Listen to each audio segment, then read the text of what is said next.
Hey everyone, it's Skylar. Welcome back to my channel, and we're on to day 7 of 31 days of November Challenge Month. And we are on a movie from 1976, sorry. And I have actually chosen a movie called Island of Death. Directed by Nico Mastorakis. Directed by Nico Mastorakis, produced by Nico Mastorakis and Nestorius Pavalas, written by Nico Mastorakis, starring Robert Belling as Christopher, Jane Lyle as Cecilia, Jessica Dublin as Patricia, Jared Gondolin as Foster, Janice McConnell as Leslie, Nico Sastistorius, sorry if I get the name wrong, I'm not that good at saying some names, Ray Richardson, Marios Tartas, Effie Bani, Clay Houth. Music by Nico Lavranos, cinematography by Nikos Gardelis, edited by Valius Syropoulos,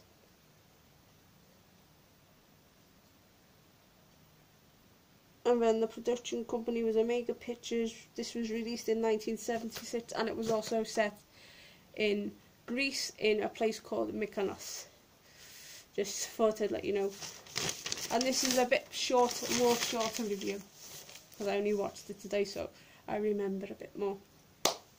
Basically, Christopher and Cecilia rent a home on the Greek island of Mykonos for their honeymoon.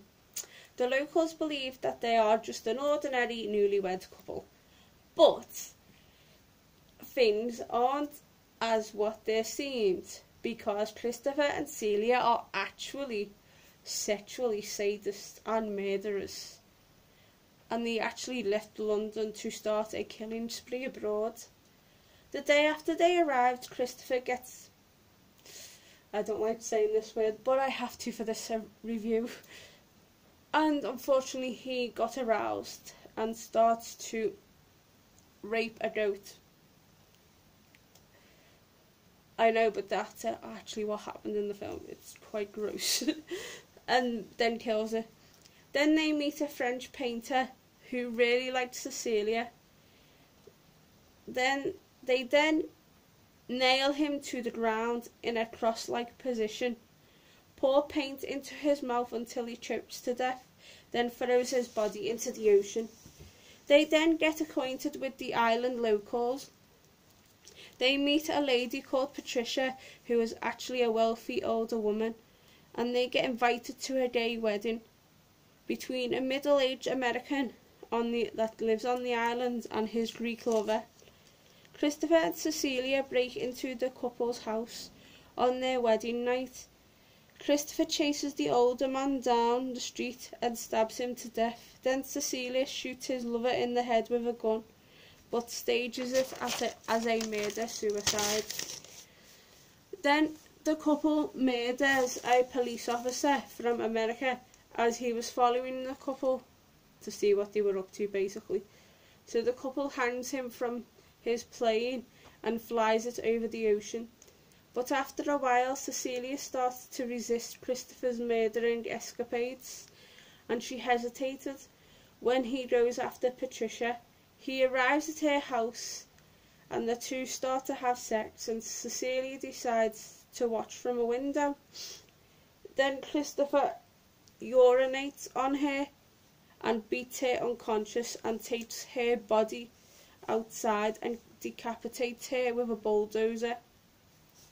Then the next day, while Christopher goes fishing, two hippies try to rape Cecilia as she takes her bath, but Christopher returns to find them, so he gets a spear gun and murders one of them and then proceeds to drown the other down the toilet.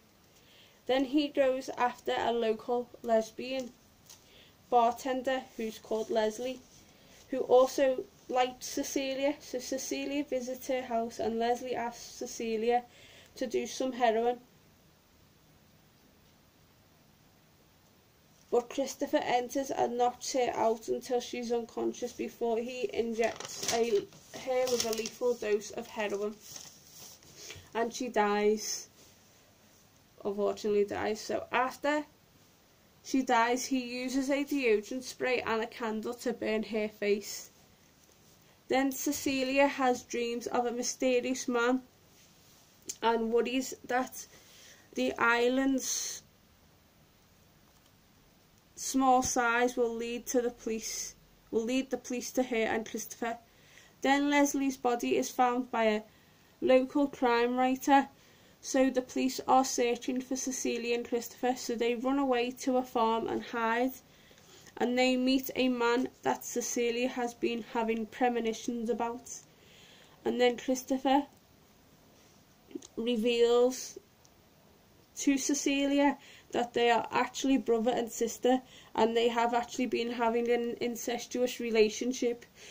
The next day, the stranger man rapes Cecilia in the barn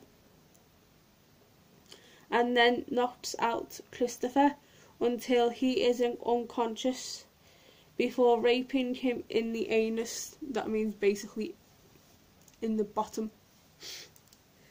And then throws Christopher in a lye pit. That's it, a lye pit. And Cecilia is becoming attached to the stranger. Then a rainstorm arrives on the island, and then Christopher dies in the lye pit while Cecilia and the strange man make love in the barn. The end. My thoughts on this. First of all, I'm gonna say this outright. Now I understand, since I've watched this film, why this was put on the Video Nasties list. I actually understand why. And I hate anything to do with animals, like whether it's killing animals. God forbid, I'm going to say it now. Raping animals. I hate anything to do with that. I don't know why I watched this film. I was just intrigued to watch it. I was intrigued to watch it, and now that I've been intrigued to watch it, it's one of them films like Cannibal Holocaust that I'd probably never watch again, because one, to be honest, I know I'm comparing two films here, but I actually do prefer Cannibal Holocaust in ways than Island of Death. Island of Death was dire awful. I just can't believe that somebody would release a film and put all this debituary fucking shit, crap, fucking... Sorry, I'm swearing again, but I have to with this film. It's awful. There was I think at the beginning of the film I enjoyed it, and then near to the end I'm like, what the hell am I watching? Like, after the goat bit I was like, should I turn it off? No, I carried on watching it.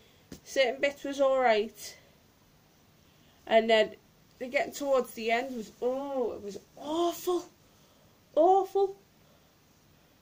Like, I didn't mention in this, but also in another scene as well, I'm gonna spoil it as well. Like, this is before, like, the police come after him.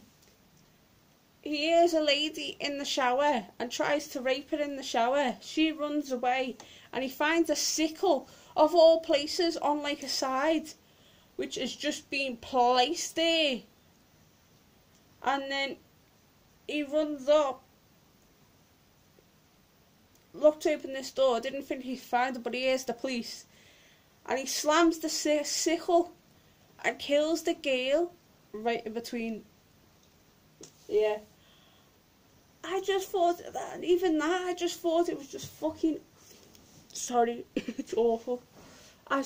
Sorry, I'm trying not to swear, but with this film I have to, because I just can't believe what I was watching.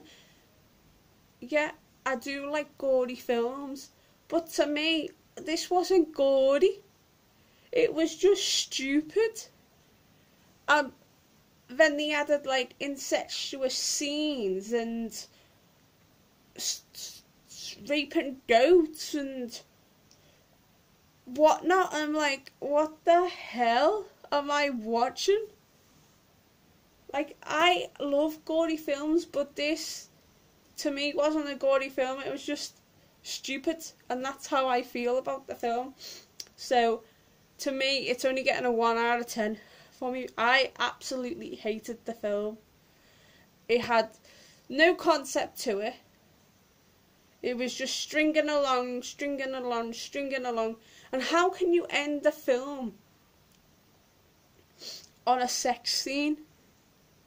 It wasn't even a sex scene, it was just like, she was disobeying her brother, or finds out that it was her brother, disobeys him, and then goes off with the stranger. After she was saying that she was having premonitions and she was scared of him and stuff like that. I don't get it. So, to be honest, it's only getting a 1 out of 10 for me. This is like one of the worst reviews I have ever done for a film. Like, don't get me wrong, it was good for its time. And I'm glad it was on the Video Nasties list. But this film isn't for everybody, and it's not for me. And I don't even think Laurie would even want to watch it. It was just dire awful. But for like your hardcore gory fans that do enjoy stuff like this, yeah, and you like your incestuous rape and torture and stuff like that, fine, that film's for you, but it's not for me, and it's not for other people. So yeah, that's my review. Hope you enjoyed this, even though I hated the film. Stay gory, have unpleasant dreams, and I will see you very soon for Day 8, which is a movie from 1977. So I hope you enjoyed this review, even though I hated it. So bye, ta-ta for now, bye.